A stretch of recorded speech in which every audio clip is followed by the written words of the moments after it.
what should we do to address cybersecurity? Because we know from part one that this is an important question. We know what we want to do, but what should we do? We should simply follow the rules. This is a powerful answer. 2. What are the rules? In my opinion, there are two types of rules. The ones concerned with security breaches and the ones concerned with privacy. That's it. We don't have to complicate this. No, we don't have to get lost in the maze. We should just follow the rules. 3. This is why we picked CIS.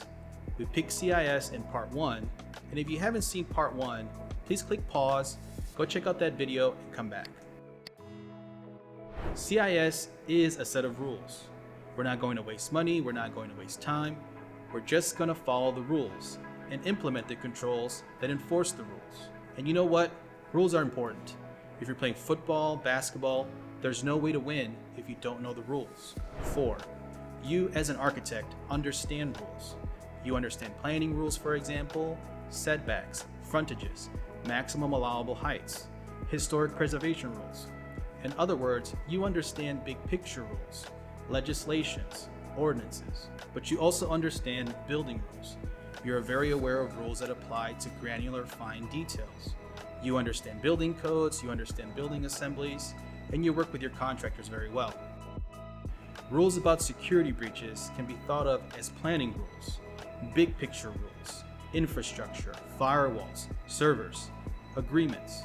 And rules about privacy can be understood as building rules, granular rules, Apple laptop or Dell laptop, BitLocker, turning on safe links and safe attachments in your email service.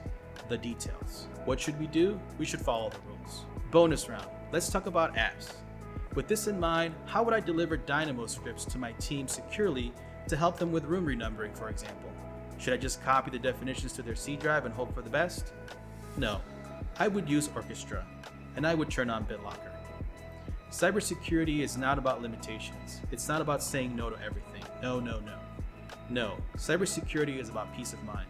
How can your designers take risks and innovate and design if they don't feel secure? Computer, share with the world.